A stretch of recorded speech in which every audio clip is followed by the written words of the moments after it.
happen right now. Here you go. And I will ask that you keep your microphones muted during the course of the talk. Thank you. Until the end of the program. And we will open it up for more questions at the end of the program. Can you So- hold Wilma for a second? So I'd like to begin by reading our land acknowledgement statement that we do at the beginning of every program here at Blue Sky. Oh, okay. We at Blue Sky humbly acknowledge that our programming is being held on the traditional lands of the Multnomah, Cathlamet, Clackamas, bands of Chinook, Tualatin, Kalapuya, Molalla, and many other tribes who made their homes along the Columbia, the Willamette, and Willamette rivers. In this online format, you may be participating from other areas, and we invite you to consider your own land acknowledgement that reflects your location. We also acknowledge that the very technology we rely on for these programs is inequitably distributed and not equally accessible, creating thus new virtual displacements and exclusions. We call attention to the need for action now and in the future to address these disparities. And now I would like to introduce our guest artist for the evening. Joshua Dudley Greer is a photographer based in Atlanta, Georgia, where he teaches at Georgia State University.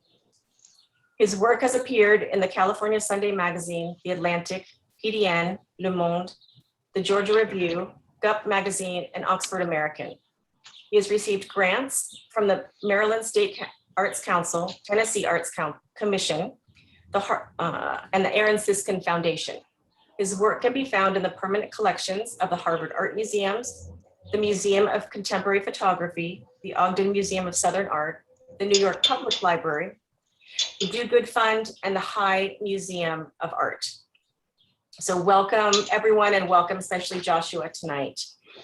This is going to be a conversation, and Joshua, you and I talked about the structure of this talk, and we were thinking about a way to really address the curiosity that people have about your work. We've gotten lots of questions in the gallery, and I know you have solicited a lot of questions.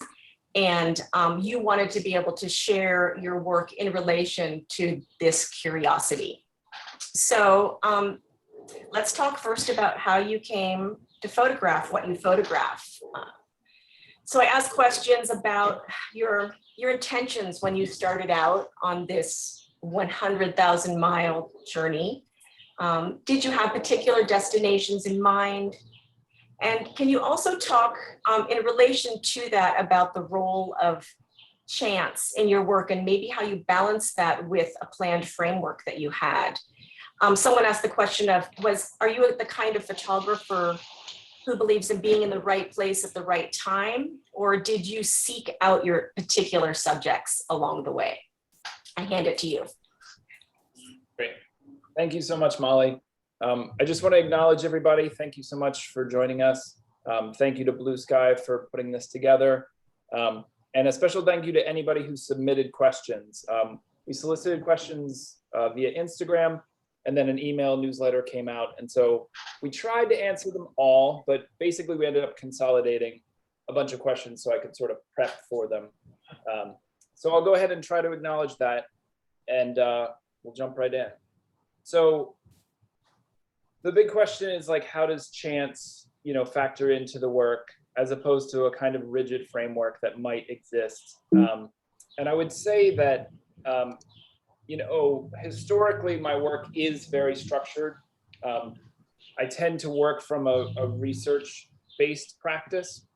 So a lot of my earlier projects that predate somewhere along the line have a lot to do with research and pre-planning. So a series that I did called American Histories revisited sites that were historical in nature, places where violent acts or crimes had been committed, but also where American films had been made. And so the overlap of those two narratives was very specifically placed to specific locations. So I would do a lot of research ahead of time, and then just sort of in the moment, try to make the best photograph that I could. But that kind of picture making, I would say, was much more reliant on a kind of more historical landscape approach to making a photograph, where you're sort of paying attention to the light and the weather, but maybe not so much to more dynamic things that are happening, like people or, you know, other sort of components in the photograph. So those early pictures were completely people-less. And I was really interested in making a photograph that was empty, but it was paired with text, and that text would provide the narrative that accompanied the photograph. So I was still interested in narrative, but I wasn't trying to communicate a narrative through the picture. I was really relying on the text to do that. And so I was making, in some cases, very specific photographs. Like in this case, I'm down to like a patch of grass that was related to a crime that some of you might have heard of, others might be a little young. But this is the exact location where, if you're familiar with John Wayne Bobbitt and Lorena Bobbitt from the 1993 situation, I guess we'll call it, where they were married and he attempted to rape her, and she cut off his penis and drove out with it, and then threw it out the window of a car. And this is actually where they discovered the penis. So it's a very particular, very rigidly researched kind of picture. And by and large, like that's how I was making pictures when I was younger. They're made with an 8x10 view camera. And so that kind of large format, slow process, I was trying to be very deliberate with my picture making. So I would say that the element of chance was very, very low in those early pictures. That was a big, expansive project that involved me going all around the country to make those photographs. And then after that, I sort of settled on this series called Point Pleasant, which is based in West Virginia, at an explosives manufacturing and storage facility from World War II that was converted into a wildlife refuge. And so that series was probably even more rigidly focused and had like a very strict framework of these TNT storage igloos that I photographed. And so that was a very confined space, and I was working with a very confined color palette. I wasn't photographing in the sunlight at all. I was photographing in certain parts of the season to get a kind of bleakness to the picture making. And so the elements of chance were they were low. I mean, eventually, you know, you would stumble upon things like this that you could never pre-plan. And that's just, I think, part of everyday sort of picture making, is that you hope that you are in the right place at the right time, I suppose. Although this is not quite, you know, not quite that. You have some time. But by and large, the picture making was very slow, methodical, and pretty rigid. And I think that after working in that way for some time, I was looking to try to flex some different muscles and to try to push myself in a different direction. And so Point Pleasant ended around 2012, but during that time, my wife and I, well, we weren't married then, but my partner and I went on our first cross-country trip together. I had been taking these long road trips since I was 19 years old, so they've always been a part of my photographic practice, but that was the first time that we went together. And I made some photographs not knowing anything about a new project or what I was gonna do, but I shifted down to a 4x5, which is a much smaller, lighter camera that allowed me to be a little bit more nimble and a little bit more expressive in terms of what I was capturing. And so I started to make these kinds of pictures that were a bit more dynamic, and for me, a bit more reliant on a kind of narrative that was alluded to in the frame. So that was an early picture that is in the book that was made completely without understanding what the project was about. And I have to say that eventually the system of the interstate highway system and the system of major state and federal highways was kind of the framework that I used to guide myself. So I'm still I do have a framework of sorts, but it was pretty loose in terms of what I might encounter. But I'm a little neurotic, I think, when it comes to certain things. So I'm not just going to gallivant all over the country and just sort of free flow. I do plan things out. So like, this is just an example of I think this is a winter trip. And so like, this is about the itinerary. It's not super specific, but it's not random, right? So I know where I'm going by and large. And yes, there are specific destinations in mind at times, but it's not really like an endpoint and then back. It's really just a kind of loop or a figure eight around the country. It just really depends on how much time we had. But there are certainly pictures that were pre-planned because, like being a teacher, I'm only photographing for this project when I'm not teaching. So summer breaks, winter breaks, things like spring and fall break, if I can get away. And so while I'm teaching and I'm back in the school, I'm preparing, I'm doing research, I'm editing the pictures that I have, but I'm trying to sort of see where I can go next. And so some of these pictures are pretty specific. So this is a place called Grapevine, California. This is the Interstate 5 that runs north of LA into the Central Valley. And it goes through this incredible mountain pass. And I was looking at this place because I had driven through it a few times and I thought that it was pretty incredible. But this picture is a direct result of that research, which if you just Google if you Google Grapevine, California, this picture comes up on Wikipedia. And I saw this, and this is a remnant of a very old road that was contoured to the landscape, to the mountain. But you can see where they just sort of blasted through that mountain and just pushed a straight line through. And I thought that was a really interesting spot. So I'll often just like do Google Maps or Google Street View and see if I can go. And so like I'll find the location and then I'll go and make the picture if I can. And so I do work in that way at times. At times it's a mixture of pre-planning and then just seeing what's out there. So this is a photograph that's in the book that was made in 2017 during the solar eclipse. And so, it was a pretty exciting thing going on, and I was fortunately living in Atlanta. And so I knew where the path was going to be of the eclipse that was going to last the longest. And so I overlaid that on a map that showed pilot truck stops.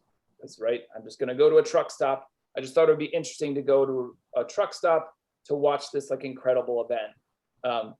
So we ended up going to one, we stayed the night, and then I was able to photograph. So sometimes it works like that. Like things like this, there are occasionally things that I think should be addressed in the photographs, whether it's a new form of sort of technology that's influencing the way that we use the road.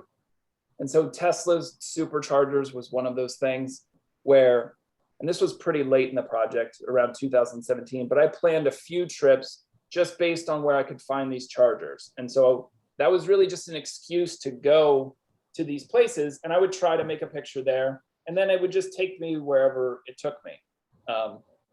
So I did that for a while. I think I went to like 40 different Tesla chargers. I probably photographed a dozen of them. This is the one that made it into the book. This is the 50th anniversary of the march from Selma to Montgomery during the civil rights movement to register Black voters. And so that was an event that I knew was happening, and I planned my spring break trip around that. So went down, I was living in Tennessee, went down to Atlanta, and then drove through Alabama, and then made a picture. Like I think actually it's a little terrifying now, but I only made 3 pictures of that event. But this was one of them. So fortunately, it worked out. But I would say the vast majority of my photographs in the book, in the project, I have like a vague understanding of what I'm doing, right? Like, I'm not looking for anything too specific. This is this is in my van where I'm sleeping when I'm on the road. And this is on the ceiling. I just have these like little sort of reminders taped to the ceiling that just when I wake up, I just sort of read them, and like, it gives me a little bit of a prompt. And you can see they're pretty vague. They're just sort of things that I think I should address in the work. And that's by and large, I think, the way that most of the photographs have come about. Right? Like I'm just spending time on the road. and then I'm encountering these things that really can't be pre-planned, that can't be recreated. And those are the photographs that have felt the most sort of special to me in this project, and probably that go against the way that I've worked for so long. And so those are fairly invigorating.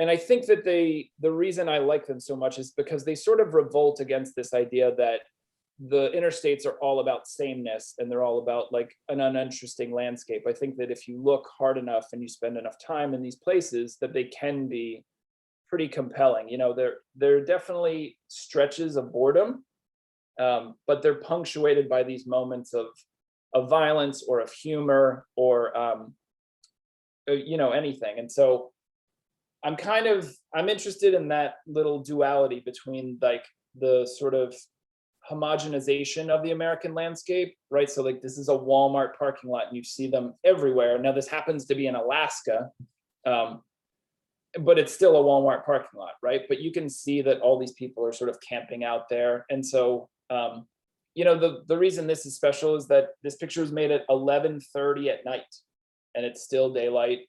The guy was listening, he was watching a movie. We were just up walking around. So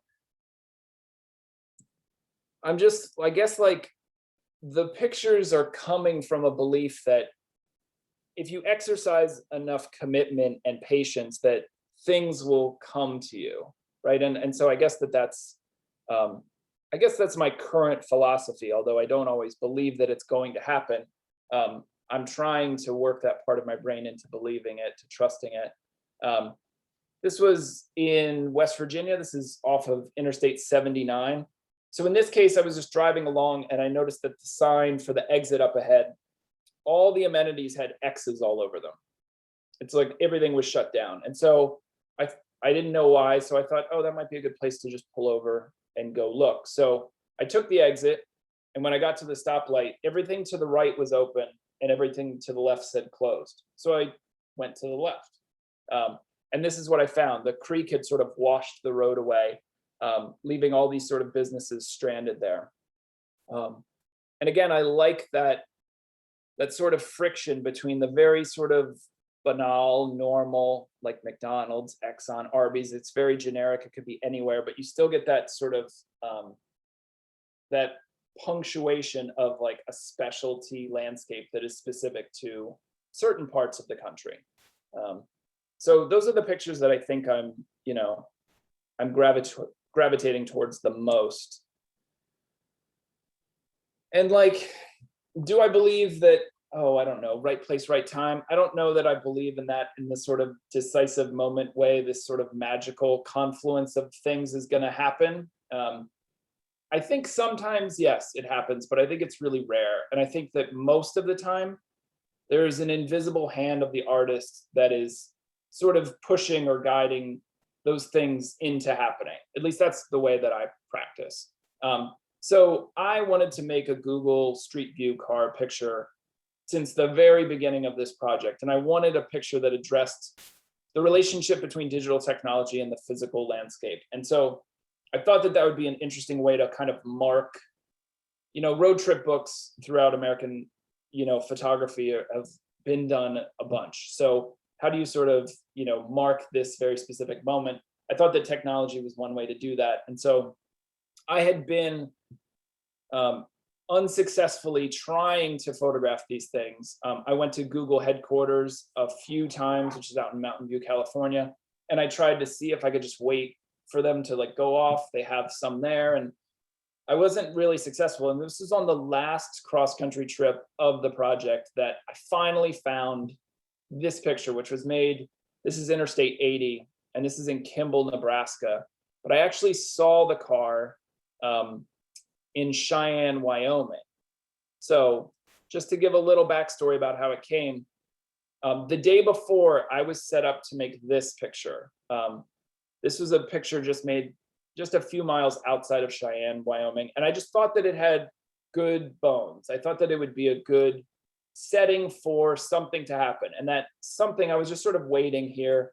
I thought, oh, maybe a cop will stop there and park the car and wait for somebody. Or I ended up waiting. I think I was there for 3.5 hours that first day, just sort of waiting for somebody to use that U-turn. Nobody did, not a single person. I saw a couple of U-Haul trucks and I was like, oh, that would be good too. Nothing ended up happening. So I just snapped a picture.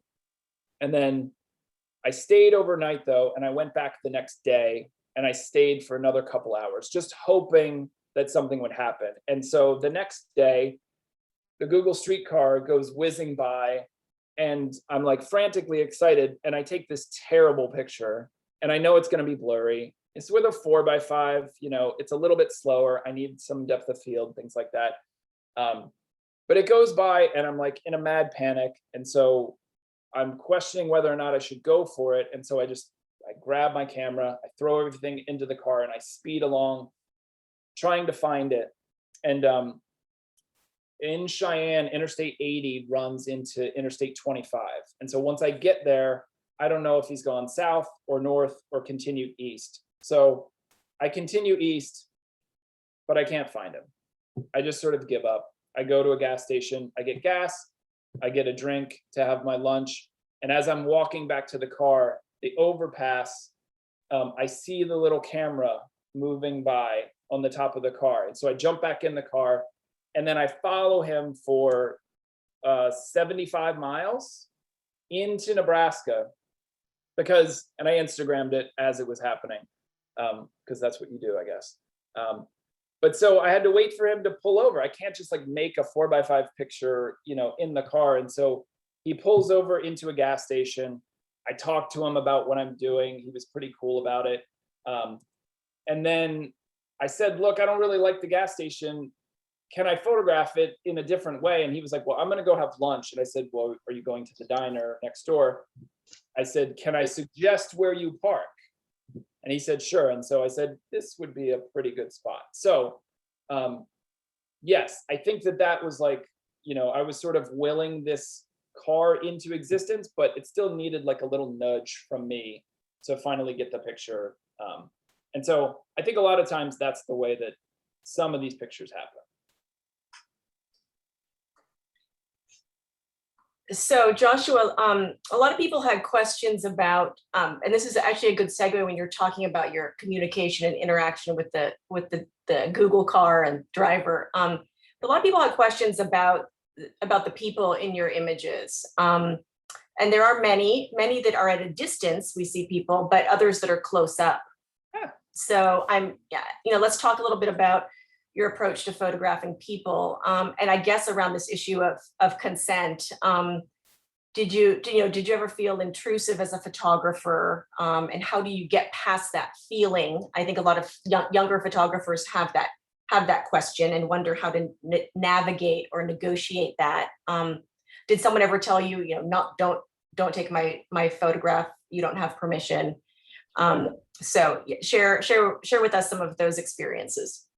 Yeah. Okay. I saw a question in the chat too. This is made with a 4x5. And so 90% of the project was made with 4x5. There's a little bit of 8x10 left over in there. But yeah, so like, that's a good segue. I'm working with a 4x5 camera. It's mounted on a tripod. I couldn't, even if I wanted to, be invisible. I'm not trying to make myself invisible when I photograph people. And in fact, that's part of what I love about the large format or any kind of tripod mounted camera is that I'm making my presence very known. And I think that I'm just personally not really comfortable with trying to sneak a picture of somebody. And so, the camera helps me a bit. It's also, there's a slight sort of novelty to the 4x5 that I think people generally don't see anymore. And so they think that you're a super serious artist if you have like a large format film camera. I always get like really snarky comments about like digital, which are pretty annoying, but by and large, it really is a sort of case-by-case basis. So we're going to look at a few examples. Obviously, in a photograph like this, I am extremely close to these people, so they're aware that I'm photographing them. In this case, yes, I engaged directly with them. I didn't just up front ask if I could photograph them. I just sort of asked what was, how they were doing, and I'm actually going to show a picture that I made earlier to give it a little context. So they had a sign up that said they were stranded, right? And this is in Barstow, California, which is in between LA and Vegas. And so they were on their way to Vegas to move there, and they were on a bus, and they got kicked off the bus. And so they couldn't get to Vegas. And they have 3 kids. You can see 3 kids and all their luggage. So I didn't make this picture without talking to them first, but it is one way that I approach photographing people, is with a bit of distance, to give them some physical space. And then often I will work my way in a little bit closer. I don't like to just like jump right into their face. I'm also interested in this kind of picture making that takes in a sort of wider scope and has like a little bit of a narrative element going on. But they were incredibly gracious about it. They had really zero interest in me photographing them, right? They basically ignored me. I was there for about an hour and a half, and the scene was pretty dynamic. But so I tried out a few different things, like I photographed them from far away. I just photographed their luggage, because it's not always just about people. I think in some ways, I don't think that this picture was quite as successful, but sometimes you can just allude to the narrative, and that's kind of an interesting photograph. But like eventually I just thought that this was the more successful photograph because it showed the very sort of familial connection that they had to their small children. And there's the 3rd daughter is in the stroller. She's covered up by a blanket. A lot of people don't see that in the picture, but she has autism. And when she sort of has these overload episodes, they cover her with a blanket to sort of calm her down. So I got their permission. I didn't do like a model release or anything like that. I don't really do that, but in this case, I got their information. I bought them a bus ticket to get back to Vegas. And then we kept in touch for a little bit, but they lost their house in Vegas too, and they were in a shelter the last time I talked to them. And then I just sort of couldn't reach them anymore. So that's sometimes how the interaction goes. Consent, I think, is a really tricky thing, though, because it's not, and this is partially why I don't really believe in model releases, because I think people can change their minds, and that's 100% okay with me. This was a situation that was quite strange. So this is in Mill City, Nevada. And so this is actually a truck stop, but they have apartments attached to the truck stop, which is unusual. It doesn't happen very often, but we were stopped there just to do lunch, and I saw this little boy playing in the window, and I just thought that this was like an incredible scene. And the 4x5 is a little slow, and so I set up my tripod in the middle of a parking lot, and like I'm not hiding, but I'm not like waving my hands and trying to get his attention. I'm trying to just let him do his thing. And so I was setting up and I was getting ready to make a picture, and then he gone. He was gone. So I went inside and I went up to the apartment and I knocked on the door and I spoke to his mother and I told her what I was doing, just sort of pitched the project a little and said, yeah, I was just making a picture outside. Could he go back into the window and play with that toy again? She's like, yeah, sure, no problem. I was like, great. And so I ran out, he was there, and I made the picture. And you can see like this is just a detail of of that picture. And so that was great. I think I pulled off one picture, maybe one exposure. There might be 2. But my wife made this photograph as I was making that picture. And these 2 women here on the right-hand side of the frame, they work at the truck stop and they're coming to ask me what I'm doing. And I said that I was making photographs, and she said, well, that's pretty creepy. And I said, oh, what's creepy? Like, I'm out in a public parking lot and he's inside, and I already talked to the mom. And she's like, well, the mom says that she doesn't want you making pictures and she thinks it's weird.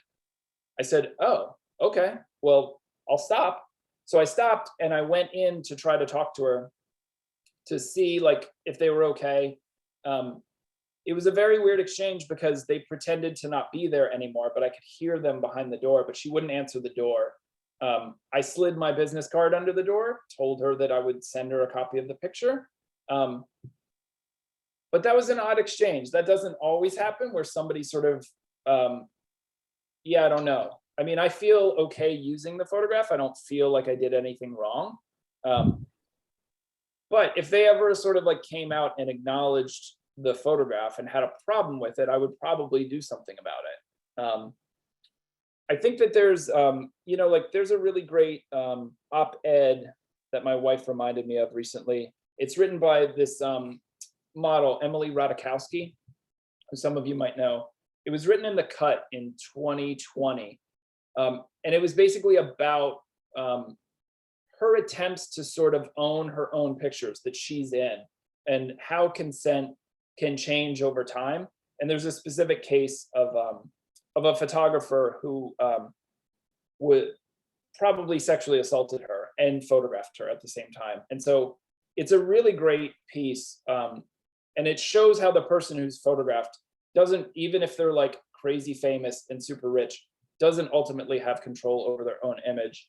And so I don't know, I think I'm not gonna say that I have like a really tight answer. And I think that as photographer and as a human being, I just think it's important to be open to adapting your practice. I don't think that it's a great idea to just have like a blanket rule and this applies across the board, right? Oh, I got a model release, therefore I can do whatever I want. Or, well, I'm a street photographer, I don't have to ask you, like, fuck you, I don't care. That works for plenty of people and I don't mind that. But for me, I just feel like each situation you have to sort of treat a little bit differently. So like in this case, I think this one came up quite a lot in the questions about did I talk to this person and did I get his permission to take the picture and then publish it? Right, that's sort of what I think is implied by a model release is that, hey, I'm going to publish this picture, which can throw people off. I used to do model releases for very formal portraits. But again, they felt like I was sort of trapping them into like doing whatever I wanted with the picture. And I understand that, certain artists have to have those things to function. But I don't do them. In this case, the exchange between us was very brief. Again, I set up the 4x5. He was asleep in his tent. So I'm not going to go wake him up and disturb him. But he started to come out. And so I stepped away from the camera and he came out and I just sort of like gestured to the camera and he nodded at me and just ignored me. And so, that was fine. He actually came and sat outside of the tent. And I thought about taking that photograph, but for this particular project and I didn't think it was a better photograph to have him. This is not designed to be a portrait of this particular man in this situation. It's much more about a sort of a condition that exists throughout this country. And so I think that in fact, not being able to identify him or recognize him is a more effective way of making the photograph. And so I've tried to do that a few different ways throughout this project, which is to obscure somebody's identity. Because a big part of me, like when I'm on these trips, I'm not a very naturally outgoing photographer or person. And especially if I'm alone on the trip, I really don't, socializing with people is not really something that I'm always comfortable with.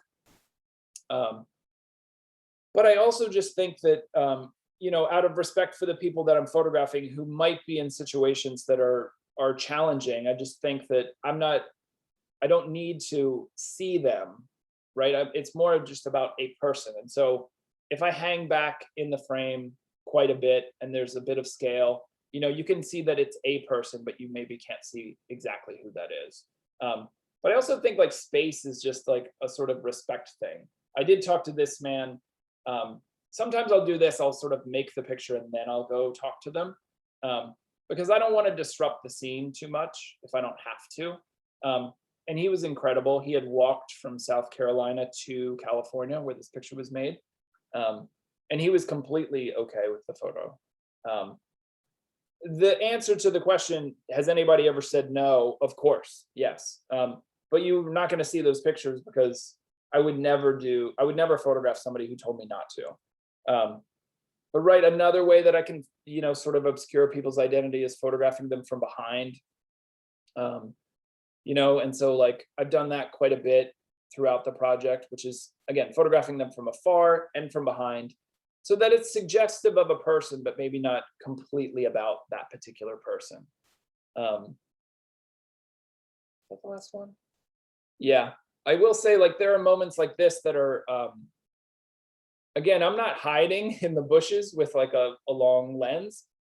They're pretty aware that I'm photographing them, but a lot of times it's just like a, hey, you guys okay from here? Is it okay?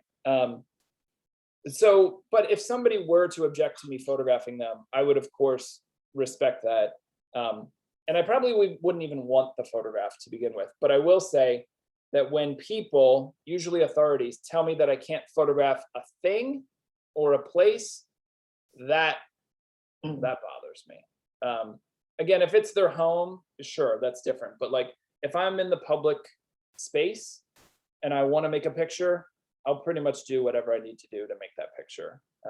But when people are involved, I tend to respect their decisions, whether I agree with it or not. So Joshua, someone in the chat had a question about, to what extent do you explain your project to the people that you're taking pictures of, and are they interested? Do they care? Well, so I'll admit this because I think that this is, I like that question because I often want to know that about other photographers, how detailed they go into their pitches. My pitches are very vague. And I will say that I fudge the concept depending on the scene. Mm-hmm. So if it's specifically about, like if I'm photographing at a truck stop, and I'm photographing like a truck driver, I might say that it's about the interstate highway system, but also specifically about truckers. I might just sort of, contour the pitch a little bit to the situation. Because sometimes they're like, what are you doing here? This has nothing to do with like what you're interested in, maybe, because they might not see that. So, but yeah, my pitches are usually pretty loose. I try to speak as little as possible, unless they're really interested, which that's pretty rare. Most of the time they're like, well, that's weird, but fine. Yeah. Yeah. Great. Well, there's another question in the chat, but I think it can be addressed in the next series of questions as you address the book and the book project that many people were interested in. So I guess I would start out by asking you if you had an intention in the beginning to create a book, and if you didn't, at what point did you have a realization that this could be a project made into a book? Overall, like how many images were taken, and how did you choose what was to go in the book and what was cut? I think people are really curious about, even from start to finish, like when did you know the project was done? And then a final question on the financing of it, like, I know you said you were the publisher of this, so to speak, but anyway, financing your projects as well. Okay. Yeah, I think we got the most questions about the book, and that's, I'm great. I'm glad to hear that. I think that, this was my first experience making a book. And so there was an incredible learning curve with the process, but I will say that I don't want to pretend that I knew what I was doing for a long time, because I did not. And, even if I have like a pretty decent understanding of what I want to do, that doesn't mean that that's necessarily what's going to come from the work. And so I think part of the experience that I was trying to give myself was, again, just giving myself enough of a framework that I had a purpose and a direction, but allowing myself a bit of freedom to discover those things. I think that, in terms of pictures that, I mean, like, I think a lot of people would be surprised to know that I made portraits for, like, very formal portraits for this project for years. I'm not inherently a really great portrait photographer, and I know that about myself, but I was really pushing myself to do that.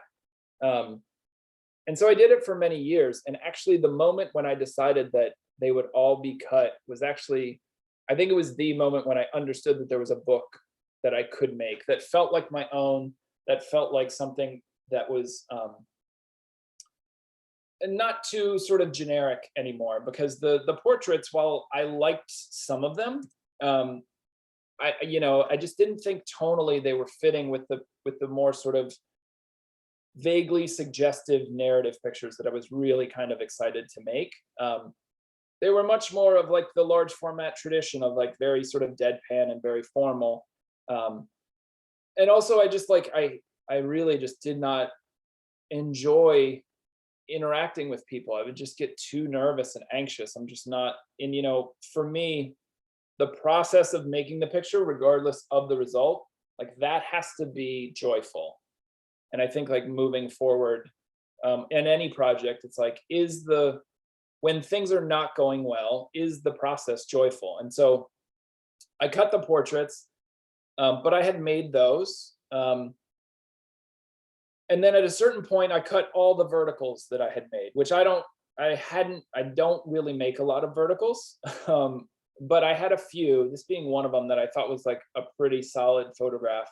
But for logistical purposes of the book that I was planning, I just sort of cut those. That was like a sacrifice that I thought was in the best interest of the book. But I would say that it was years into the project before I really, I mean, I think what's fascinating about editing and sequencing a book is that I've heard filmmakers talk about, making the movie and then editing it as being, you actually make the film twice. And that's really kind of what it felt like to edit the book down, because the picture making was one part and then the editing was very different. And so essentially the way that I was working it was that after every trip, I would scan. So I would process the film, I would scan it, and then it would live on a hard drive because it's, 2015, 2019, whatever. And so I had like a running folder of the project on a hard drive. And then within that, there were two other folders. There was a maybe folder, and then there was a rejects folder. And pictures would often sort of jump from folder to folder, but essentially there was like a running edit at all times that rarely fluctuated above 80 pictures, but at times it was around 80. But I ended up culling down. So at the very end of the project, I think in the rejects folder, there was like 271 pictures. And then the maybe folder, 64. And so the rejects, though, they're not like the worst pictures, because the worst pictures don't get scanned at all, right? Or maybe the worst pictures don't get made. Sometimes the film doesn't get processed. If I know it's like a real dud, I just won't even process the film. But most of the pictures that I make just don't even get scanned.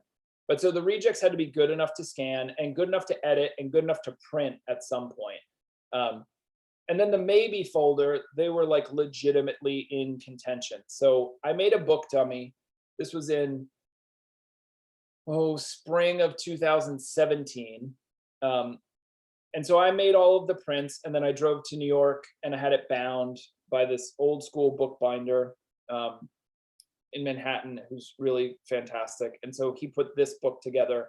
And that was, I think that was like something like 68 pictures, but it was pretty rough. Like it was not what the book looked like then. But I showed that to people that I trust and respect. Artists. I actually took it on one cross-country trip and showed it to people. I showed it to publishers. Somebody asked if I pitched it to publishers. Yes. No, the publisher, I don't know of anybody who just gets a call from a publisher. I'm sure some people do. But I made a second dummy that was a slight revision based on some of the feedback that I had got. And so some of those I mailed off to publishers so that they could see it. I did like a workshop with Steidl in Houston. And so like I showed it to him. But by and large, there was also a PDF of the work. And that's really ultimately the physical book dummy was, I think, hugely important for me to understand how the edit could be structured and the kind of book that could be made from all of those pictures. Because I think that I could hand over that hard drive to another photographer or another editor, and they could make a completely different book from those pictures. So I think the editing is really a pretty critical component of the entire process. But so the PDFs eventually got around. My publisher, Kerher Verlag, is based in Germany. They were actually a no the first time. I pitched it to them, and it was pretty early, probably even before I had a physical dummy in 2017. And they just said no. They said, because they're a German publisher, they said that they had too many American titles on their catalog. And so they were a no. But I went back to them a year later and said, hey, I want to pitch you again. Here's an updated version of the thing. And I just emailed them a new PDF. And they were like, yeah, this is pretty good, but we actually were looking at your website. We like this other project. Do you want to do a book of that? And I was like, no.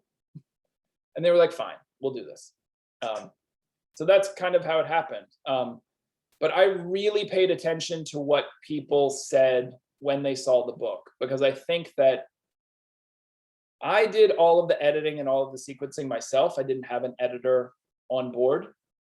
But when I got feedback from other people that I really trusted and really respected, if the feedback overlapped, I really paid attention. If it was a sort of one-off of like somebody who's like, I don't like that picture, I'm like, well, I don't care.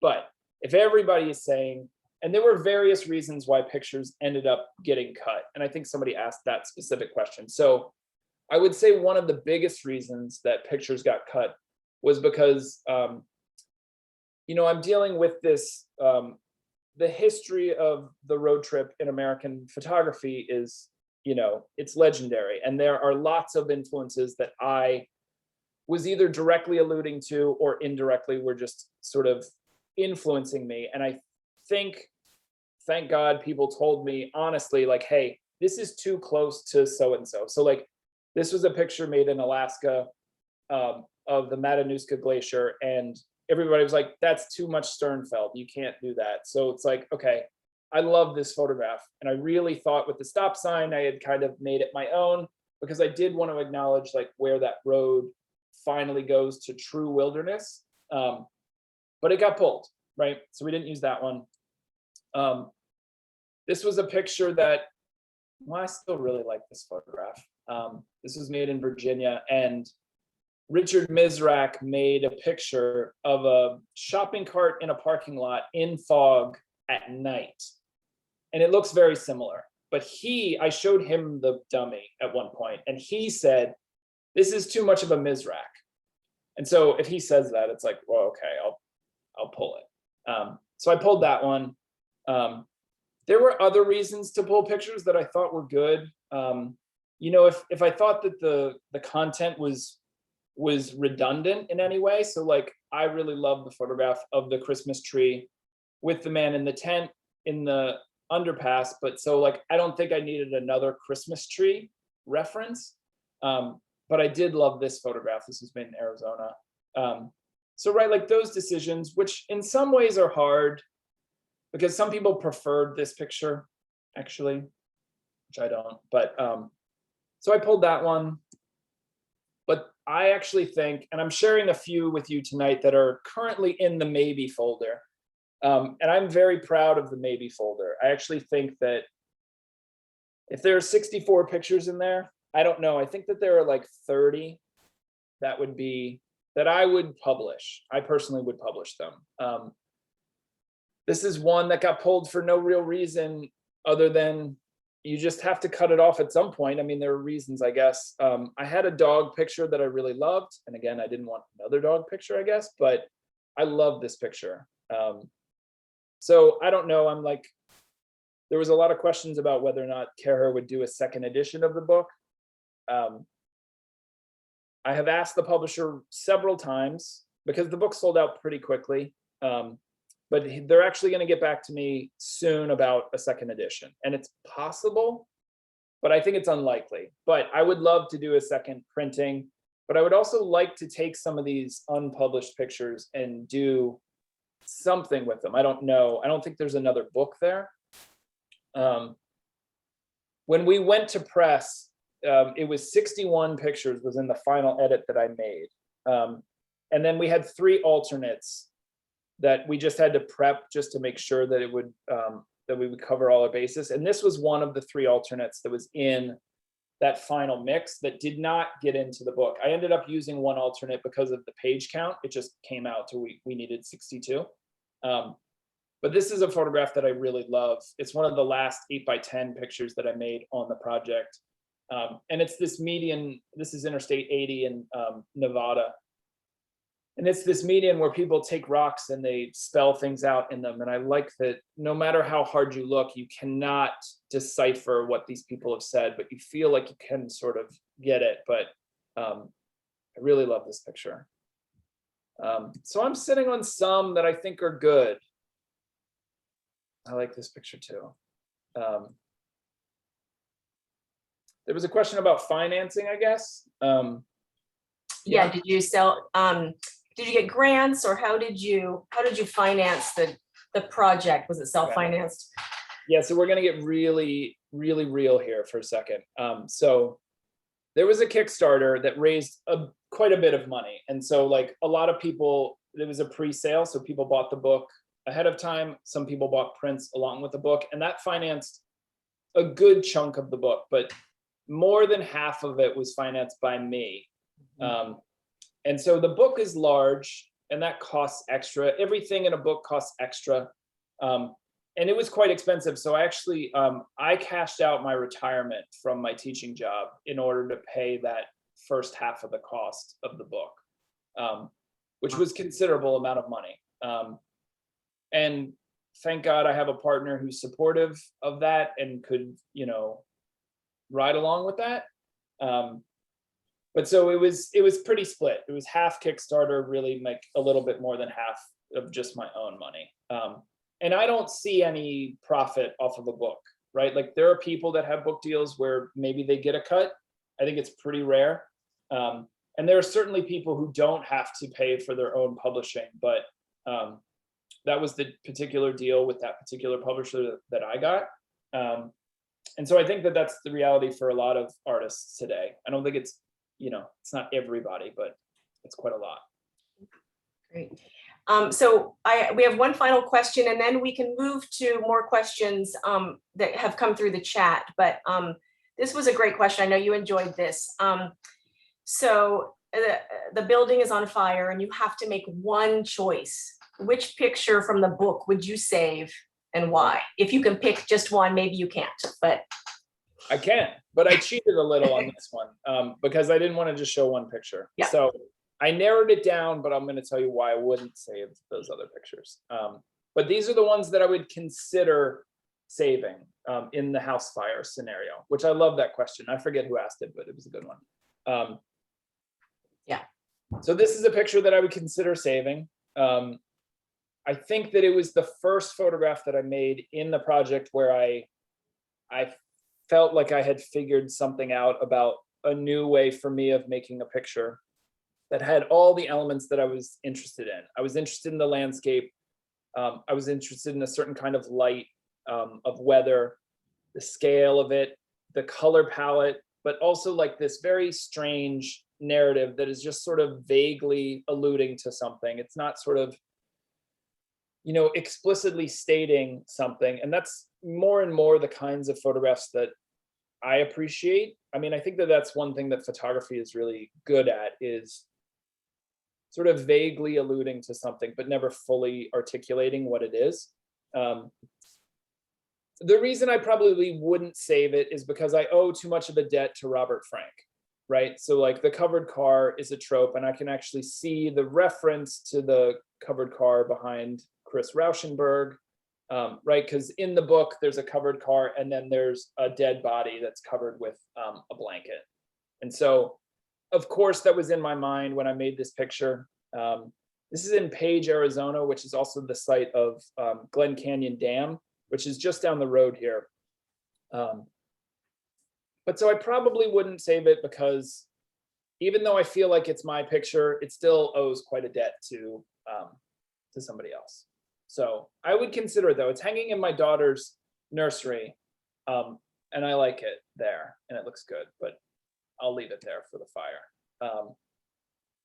I would consider saving this picture because this is a photograph that I thought about a lot before it ever got made. I had just like had these visions of, I've seen it before. I think everybody has seen something like it, but it's very hard to photograph a thing like this, especially with a large format camera. And so admittedly, I think that, you know, photographers tend to fall in love with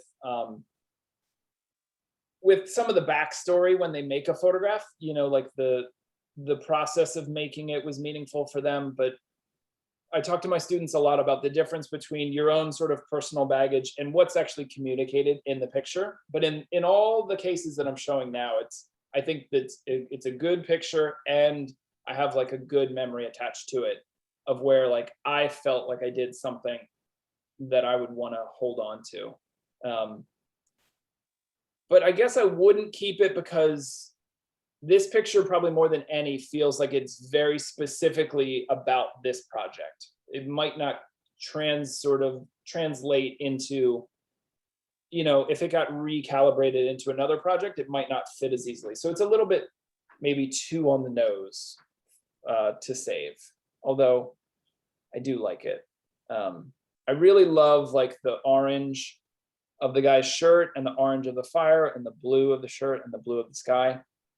Interesting side note, this dude in the orange has no business being there. He is not related to this fire at all. He was a spectator, just like me. I made 3 pictures of this, 1 when it was on fire and then 2 when it was out. But yeah, the guy in the blue, that's his truck. I wouldn't save that. I think that this one is, this is one of like the deeper cuts for me in the book, but it's a photograph. This is made in Las Vegas. This is the last trip out west that I made for the project. And I had, I've been going to Vegas since I was like 19, and it has been a refuge on these trips. Because I'm sleeping in my car, it's like, you know, when you get out west in the summer, it's quite hot and it's uncomfortable. And so Vegas has always been like this air-conditioned, you know, refuge for me. And so I'll usually get a really cheap hotel room and I'll just sort of rejuvenate myself, but I always photograph, and I have never successfully made a picture for any project. But, you know, this was like the first time where I really felt like I got at the truth of what I see in Las Vegas, which is this huge sort of disparity between, you know, high income and low income. And it's sort of divided by the interstate there. So I really love this photograph. I have sometimes in pictures, you don't like a certain thing about it, or you do fall in love with a certain thing about it. I have no problems in this picture. And I just really love the eyes sort of looking down. It's very sort of Blade Runner-esque. But I'm not going to save it because I don't know. I don't know why I wouldn't save it, because I'm going to save this one. This is the one that I would save. So I think more than anything, this picture sort of encapsulates the tone of the entire book. And so this is a picture I get asked about quite a lot. I think it's a really sad picture. I think that it talks about, you know, the American healthcare system in a really profoundly sad way. But I also think that it's a very hopeful picture. You know, somebody who wrote this sign really thought that people, and this is on an interstate in Kansas, what is it, 70, Interstate 70. So like, you're not used to seeing these kinds of billboards on the interstate. You know, they're pretty slick these days, or they're electronic, but this is like a very modest hand painted sign. The man who made it is actually a painter. He's a professional painter.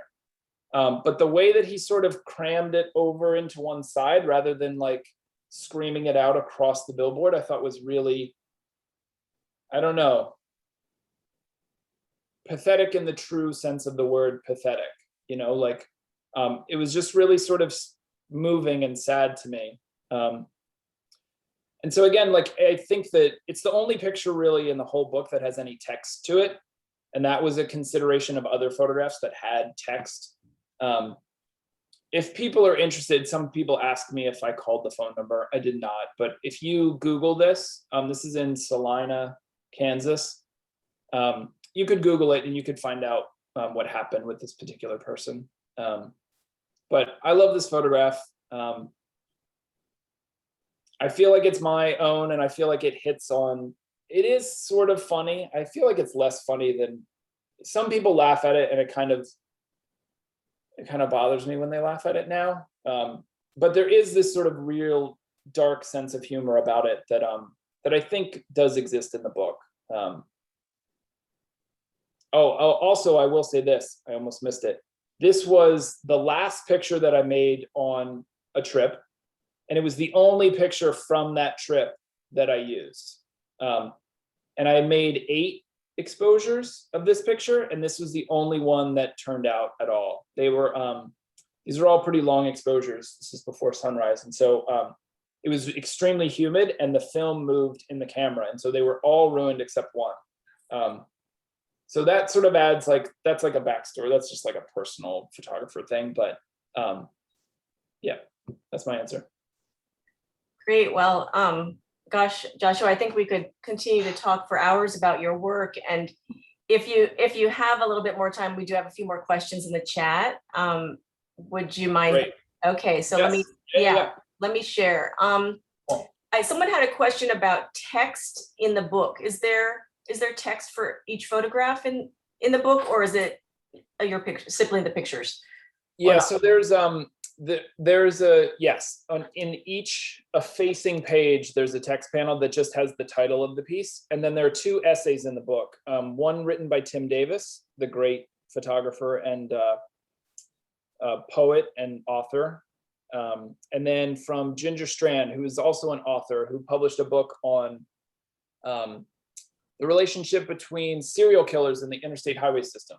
Called Killer on the Road. And so I had read that book as part of my research and asked her to write something for me, and she graciously did. So there is a little bit of text, but in the pictures, it's just the title, which is usually just the place name and the date.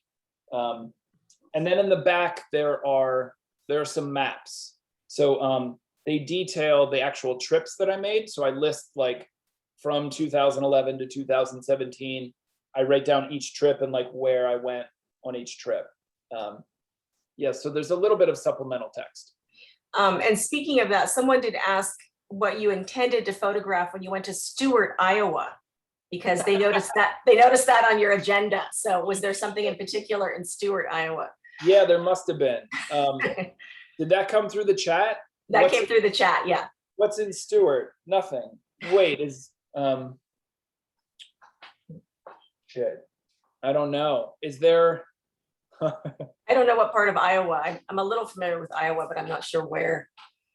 I mean, it's so like sometimes it's like, oh, I know somebody who lived in a place and we were going to stay with them, but that's not, there was a photographer that I was staying with in Iowa once, but I don't think they lived in Stewart. They taught at University of Iowa, which is not Stewart.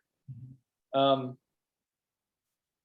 was probably a reason, but it also might just be, it might be logistical, right? It might be like, well, 7 hours of driving from this point gets me to Stewart. And it might be that. But yeah, and then speaking of the logistics, someone also asked about, how being on the road for so long, although I think these trips were sort of segmented, but like personal safety, film storage, handling, development, like how did all that play out?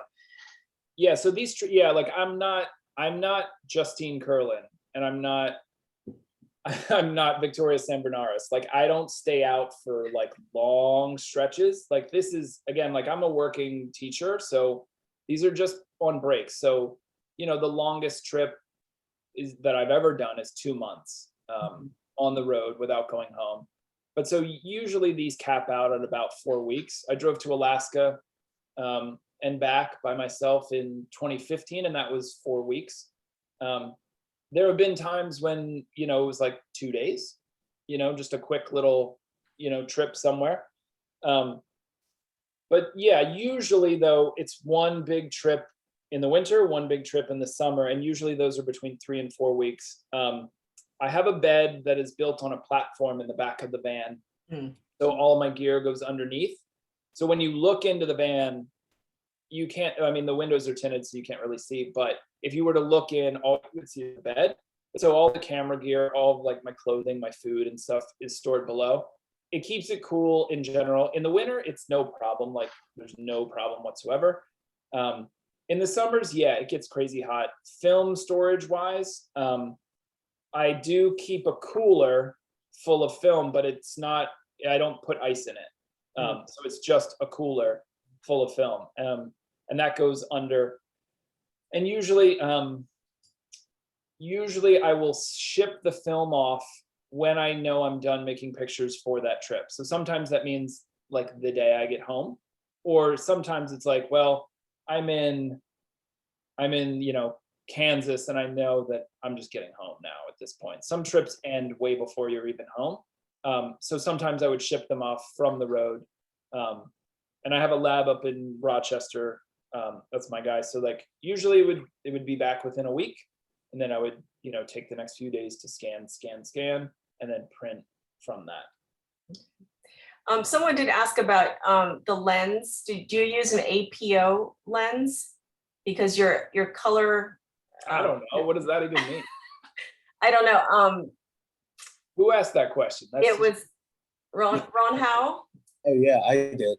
So yeah, I'm also a photographer who work with color 4x5, and I just finished an MFA program in Boston. So I'm kind of curious about your lens, or your how where did you process your film? And you said somewhere in Rochester. Yeah, because I think your color is like so crystal clear, and is that probably because you're work with the weather you work with? Or yeah, because I work with a very old lens. Sometimes the color is kind of dirty after it's corrected. Yeah. So I'm just kind of interested. I mean, yeah. If the question is if it's a multi-coated lens or a single-coated lens, yeah, it's multi-coated. I have 2 lenses that I used for this project for the 4x5. It was a 150 and a 135. I think they were both Rodenstock lenses. I don't think they're the nicest, but I don't think they're the worst. I think you're right. I think like a lot of it has to do with the weather that I photograph in. And then certainly, you know, in the editing process, I'm pushing the color or the contrast around to get it to the way I want it to be. I think it's a combination of that. For sure, but the lab I'm using is Edgar Prouse up in Rochester. Okay, fantastic. Yeah, and I have another question. Is I just finished my thesis works, which I've done a few cross-country trip as well, as a Chinese student, international student. So I'm trying to update my website, and I'm not sure if you're interested to take a look at it. I'm probably gonna email you later. Yeah, email me, of course. I'd love to take a look. Because you're definitely one of my favorite road trip photographers. Oh, definitely. That's so, very yeah, sweet. it's my pleasure to talk to you today. Thank you. Thank you. Appreciate it. Yeah.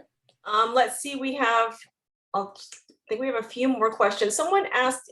You alluded to your daughter's nursery, and there's a question if you photograph your child with similar enthusiasm and curiosity.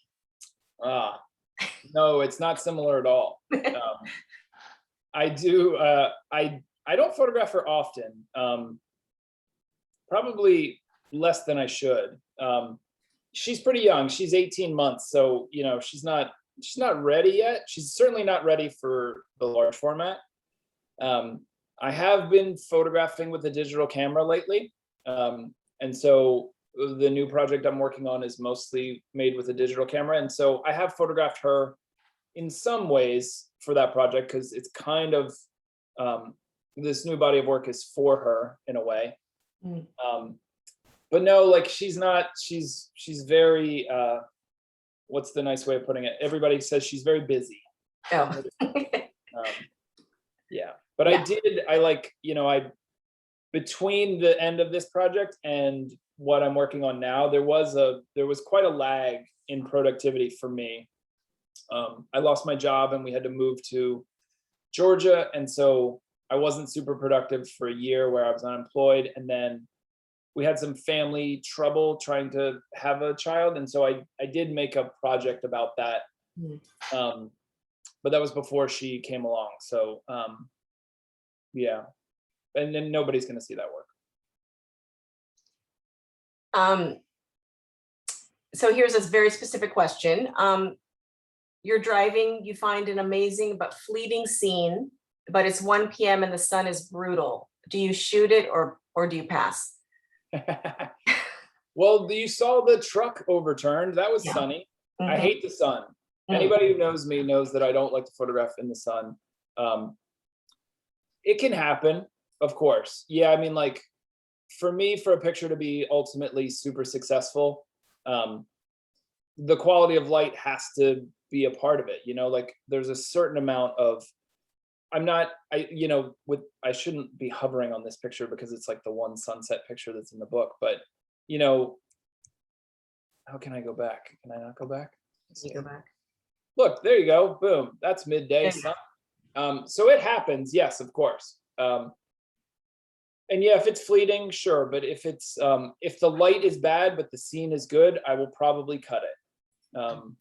Because to me, it has to I think that this light is appropriate for a desert scene. I think that photographing Vegas in the daytime, I think is appropriate to what I'm trying to do. I'm not trying to sex it up. I'm trying to like strip it down. So yeah, I think that there are times when the sun can work. I just try. It's not my favorite place to be photographing is in the sun. Well, are there any further questions? You're welcome to raise your hand or put anything in the chat.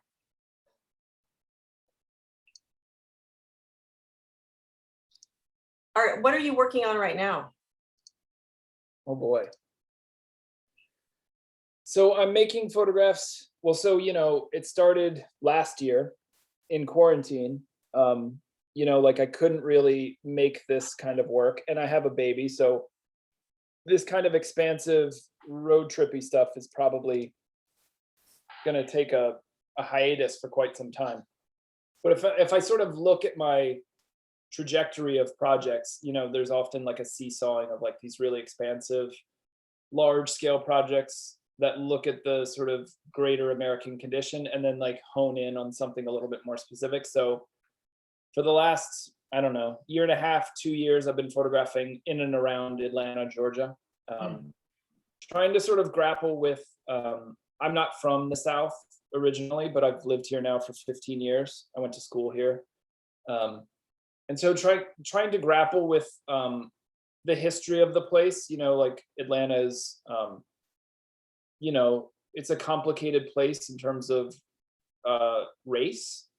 And so that's part of the work, but it is kind of a continuation in some ways of this project. A lot of these photographs have to deal with a certain kind of mobility and a search for a kind of community and for home.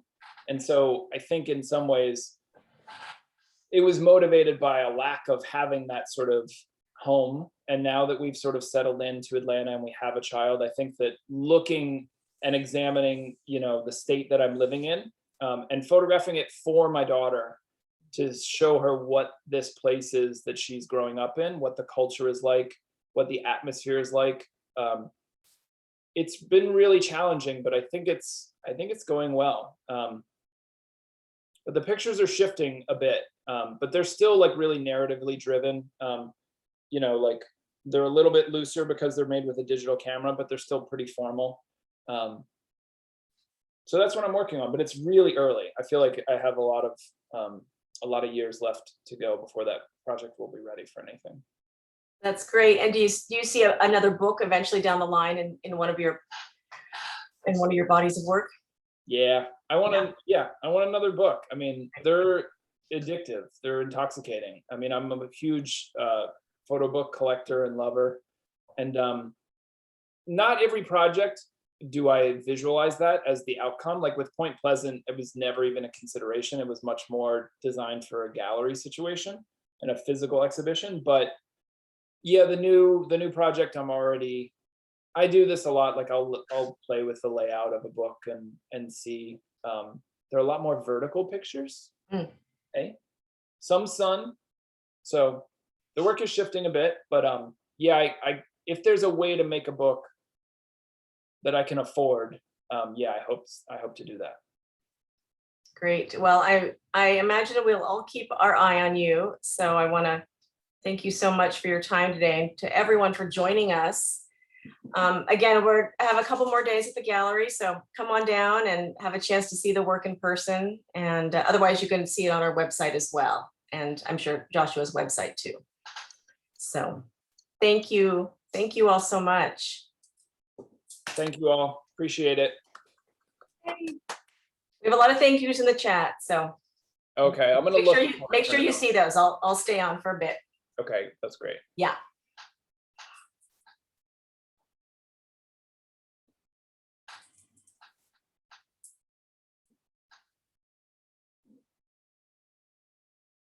Oh, cool. Oh, we didn't acknowledge that question. Oh, which one was it? Did I miss one? It was just logistically about scanning. Oh, I don't know if they're still on, but oh well. let's see. Yeah, I'm still on. I'm kind of Oh, good. curious. Zach, is it? Yep. Yeah, so my school had a Hasselblad X5 film scanner that I used. So I'm actually right now, my current job also has one, but I'm shooting mostly digital now, so I don't have to scan. But yeah, I would use the X5 if I had to. Cool. I appreciate it. And thanks for the great talk. Yeah, thanks.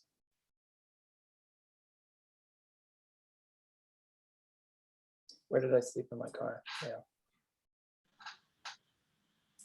Let me get everyone else. Oh wow, somebody had their kidney removed when they came to the gallery. Oh, actually, I talked to him. That was Gary. Yeah. And that's why he was so drawn to that Wow. image. He had just, like, I don't know, the month before. Wow. So he was so happy to learn that you were going to be talking on Zoom. Yeah, that's great. Yeah.